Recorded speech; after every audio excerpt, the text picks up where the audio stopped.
Arsenal, Mr. Speaker. Mr. Speaker, there is no team like Arsenal in this world, Mr. Speaker. There are no players like Arsenal players in the world, Mr. Speaker. And Mr. Speaker, I want to say this in conclusion, Mr. Speaker. Mr. Speaker, I want to say this in conclusion. For those who believe in Arsenal, and for those who support Arsenal, and for those who have faith in Arsenal, 30th is our day. When we are going to conquer the world, Mr. Speaker, 30th of this month, when we are going to conquer the world and win the championship, Mr. Speaker, and floor PSG, Mr. Speaker, 3-0, Mr. Speaker. Yes, Majority Leader. Honorable Speaker, on a more serious note, Honorable Speaker, and without casting any aspersions, I thought the Honorable Mwenje would be considerate of all the other teams, Honorable Speaker, and not make this request when the Honorable Speaker is on the chair. Yes. Because the Honorable Speaker, I am not sure we can trust the Honorable Speaker on a matter touching on Arsenal. Therefore, I thought the Honorable Mwenje would be fair to at least wait for a time when the Honorable Speaker is not on the chair to make such a request for a debate on something to do with Arsenal, because the Honorable Speaker is a known is a known fan and great supporter of Arsenal. But Honorable Speaker, let me take this opportunity to congratulate Arsenal and congratulate all the other teams that play in the Premier League, and appreciate and thank the Honorable Mark Mwenje. Honorable Speaker, I happened to be in London with the Honorable Mark Mwenje, and we had a 9 a.m. meeting the day the day after the game. Honorable Speaker, the Honorable Mwenje could not speak in that meeting because he had lost his voice. He made his way to North London, to the Emirates Stadium, but I say I must thank him in a very special manner because I have not been a fan of any of these teams, not Man U, not Arsenal, not Liverpool, not Chelsea. I have been a supporter of Homeboys FC in Gekambura village in Kikuyu. That thrashed Kawangware FC in their last game. But Honorable Speaker, my young daughter is an ardent supporter of Arsenal. And she has since recruited me into the Arsenal fans team. And I thank Honorable Mwenje because the Honorable Mwenje offered. The Honorable Mwenje offered. The Honorable Mwenje offered to go and queue at the Emirates Stadium for almost 2 hours and bought my daughter a jersey that has her name and number 7 on it. And when the Honorable Mwenje came back, I asked him, so how much is the jersey? That jersey, Honorable Speaker, number 7 is the jersey of Bukayo Saka. Now, Honorable Speaker, if you had asked me, I would tell you number 7 is Mombi, because the jersey has the name Mombi, number 7. But what caught my attention, Honorable Speaker, as a business person, was when Honorable Mwenje told me that he had bought that jersey for about 160 pounds, translating to about 28,000 Kenya shillings. Now, Honorable Speaker, I looked at that business opportunity. Then when I saw the celebrations around Kencom over the weekend, I asked myself how I wish I knew I would have made those jerseys and sold them. But that tells you the power of sports. And the Honorable Mwenje, I would challenge you now to have a motion that will, or even a bill that speaks to how well we support our local teams, how we use our sports fund not just to develop infrastructure, but also to make sure that all our federations are properly run and we keep politics out of our football and other sports federations, because sports, Honorable Speaker, is the next frontier of investments, Honorable Speaker, in terms of areas and spaces where people can make money.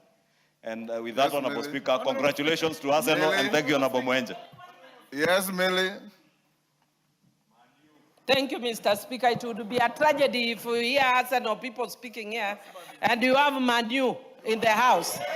Mr. Speaker, in my mother tongue, There is a saying that the Angotho Korgodera, when a cow dies in the home of the thin person, we will never stop hearing the last of it. So a cow has died in the home of the thin person because they've never seen this a whole 22 years. Mr. Speaker, my husband is an Arsenal supporter. And I want to tell you that I thought for a long time that he had stopped being interested in soccer. Mr. Speaker, they have just been frustrated and depressed for 22 years. The man almost divorced me out of depression because they cannot handle defeat for 22 years. They should learn from Man U. This is the biggest team on earth. Mr. Speaker, but I also want to say that we need to remember that Gor Mahia, Kogalo, also won. But let me tell you, Mr. Speaker, even though we may be saying this on a light note, but if there is one thing you can observe, is that sports has a way of uniting people. There are people who are not friends of Baba, and Baba was an Arsenal supporter, but they are all there in Arsenal, and they were putting all the photos of Baba across and sharing all over. So let us actually strengthen our sports and our games, especially the local ones, so that we can also have our sons and daughters celebrated the way these Odera people were celebrating themselves like Unite. They've not seen this thing for let them talk to us. Us, it's only 14 years. Really? But we are coming next time. Mr. Speaker, you should not rule me because you are biased. Merely in 2 minutes, you have betrayed two people, your husband and Baba. Yes, KJ. Mr. Speaker, I carefully hesitate to ask you to declare your interest in this matter, knowing full well, Mr. Speaker, that there is a distinction between the Honorable Moses Masika Wetangula and the Speaker of this House. And I want to imagine that the Speaker of this House ought to be neutral, Mr. Speaker, as we discuss some of these matters, Mr. Speaker. And the bigger point, Declare your interest. Which team do you Mr. support? Speaker, I am a big fan of Kawangware United from Dagoretti South constituency that plays at Reruta BP Stadium, Mr. Speaker.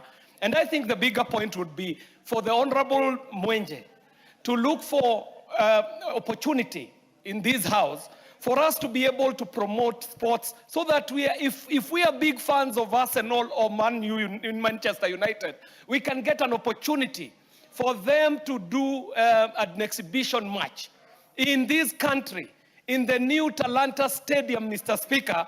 In that way, these teams would be encouraging youthful Kenyans because we know that there are countries like Rwanda that invest very early in their talent so that even 6-year-olds, 7-year-olds are already out there in these international academies getting ready for a World Cup tournament, Mr. Speaker. And I do think that our biggest joy as a country would be when our teams would be as big as the teams that are being discussed. But Mr. Speaker, I must declare my interest that Manchester United, the great Manchester United, is my team of, is the team that I support, Members, Mr. we leave Speaker. it The there. great team that even remembers when they last won this Premier League, not teams that won this Premier League last when some children who are already adults, grown-ups, were not even born, Mr. Speaker. And they have just won this Premier League by fluke, Mr. Speaker, and we know the real champions shall be claiming their place in the next year's tournament. Thank you. The Holy Book, the Bible, tells us that salvation is not judged by longevity. It is judged at the moment it happens. And Mwenje is damn right. Arsenal won the league. They are the champions. And they'll win. And they'll win Champions League.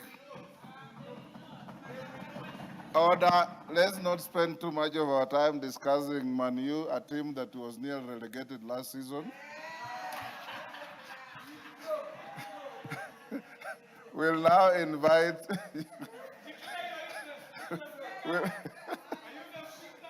Yes, Irene Mayaka, what is it? On the same issue?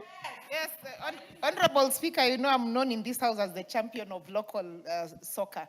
And just as Honorable Millie said, in as much as we understand that no Arsenal fan has been able to actually say congratulations to their team since the inception of social media, because that's the last time they won.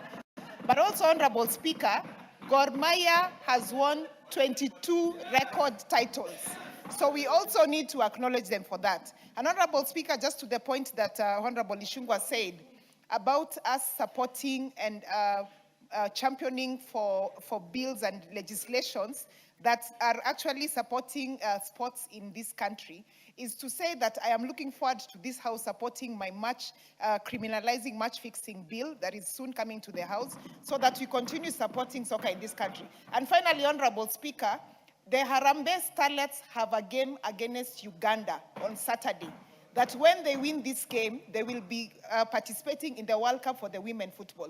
So I'm urging all the members of this House to come on Saturday to Lindsay Sports Complex so that you can also support our girls to win. Wanjala? Wanjala?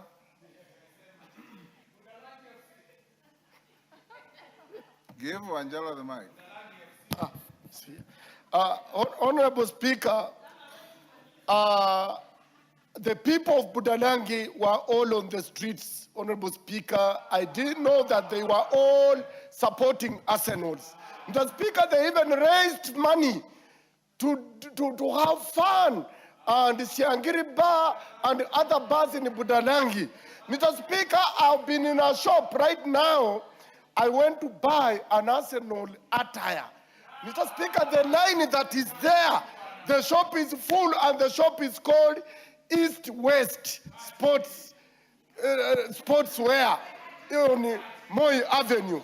Honorable Speaker, Arsenal is the team to watch, and Saturday we are prepared, Mr. Speaker, all of us, to cheer Arsenal as it wins the next month. Thank you. Thank you. Let's end it there. Order. Mwenje, you are so right. Arsenal brought 1 million Nairobians to the streets of Nairobi to celebrate their victory. GK, my interest merely is the most poorly guarded secret. My support for Arsenal.